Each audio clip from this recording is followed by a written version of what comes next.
All right, welcome to this explainer. Today, we are unpacking a truly mind-bending framework. We're going to explore Kyle Roberts' highly unconventional theory that actually bridges everyday tactile observation with multidimensional physics. We are stepping entirely out of the traditional textbook here and into a completely different way of looking at reality. It's a framework where everything, from the space around us to the data we collect, is treated not as a rigid structure, but as a dynamic, flowing liquid. So buckle up, because this gets wild. It's a journey that challenges our most fundamental assumptions about how we measure the world, and it asks us to completely rethink the very nature of empty space and cosmic forces.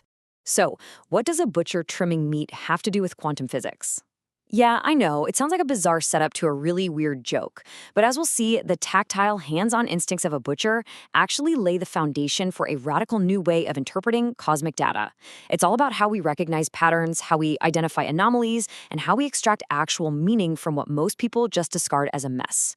Strangely enough, the skills used to grate a cut of beef translate directly into a philosophy for understanding weak signals in incredibly complex systems.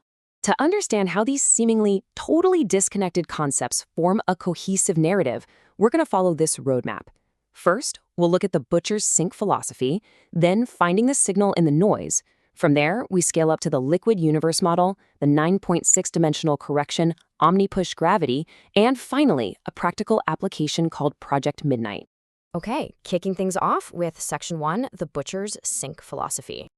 Now, the source material calls this the butcher's sink, and no, this isn't literal plumbing. It's a philosophical approach to processing messy, real-world information. When you throw scraps into a sink, most people just see a disorganized mess, right? But a trained eye, like a seasoned butcher, sees an entire history. They see the technique, the process, and the hidden data. What's really fascinating here is how the author maps literal meat trimming directly to signal processing. In the butcher's world, fat marbling isn't waste. It tells you about the hidden pattern and contextual value of the cut. A bruise? That translates perfectly to data corruption or an anomaly. And the little scraps left behind represent the weak signals that standard, highly polished systems usually just filter out. The core idea is that everything thrown into the sink has potential meaning if you just know how to look at it. And this brilliantly illustrates the heart of this philosophy. The value of noise is never fixed. Think about standard lean beef. The fat is seen as pure waste, something to be aggressively trimmed away and thrown out. But compare that to high-end Wagyu beef. That exact same fat is highly prized. It's the most valuable part of the cut, the very thing that gives it its signature flavor. Depending entirely on your context, what one observer throws away as absolute garbage, another prizes as the ultimate signal. Moving right along to Section 2, signal in the noise. If noise has contextual value, how do we actually find the signal hidden inside it when we're just drowning in random data? Well, the text drops this great line. Something should have 3 noises, but I only hear 2. The crucial point here is that humans, and dynamic systems, often detect anomalies not by looking at what is present, but by predicting what should be there and noticing its absence. Think about a machine you work with every day. If it normally makes 3 distinct clanks, and today it only makes 2, you instantly know something's wrong. You aren't detecting a new loud sound. You're detecting the missing expected signal. You are literally hearing the silence where a sound should be. This framework posits that a single, isolated, weak signal, a strange smell, a tiny vibration, maybe a brief flicker of light, might be totally meaningless on its own. Standard systems would just filter it right out.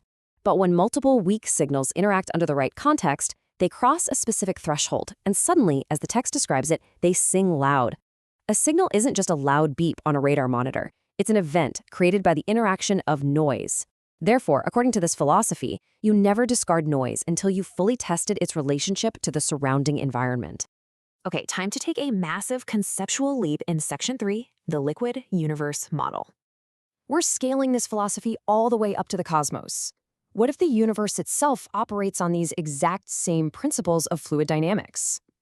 Standard physics often treats the universe like a giant, empty, rigid, three-dimensional box, where gravity is this mysterious force pulling objects together across vast expanses of nothingness. But the liquid universe model sees space entirely differently. It sees the vacuum of space not as a void, but as a thick, pressurized, superfluid medium. In this framework, gravity isn't a pull from the center of an object at all. It's actually an inward push from this surrounding, highly pressurized fluid. The source texts describe this environment as the superfluid substrate, represented by the Greek letter eta. Imagine a dense, liquid-like vacuum of space. In this fluid system, standard string theory is completely reimagined. The author argues that particles aren't solid, independent objects bouncing around. Instead, they are hydrodynamic wakes. Think of the trail of swirling bubbles left behind by a spinning propeller underwater. The energy tunnels through this thick, viscous vacuum, and what we perceive as solid reality is merely the cavitation bubbles left in its wake.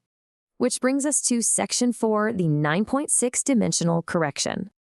To make this liquid model work mathematically, and to keep those theoretical bubbles from just collapsing or exploding, the framework introduces a highly specific and honestly quite startling dimensional scale.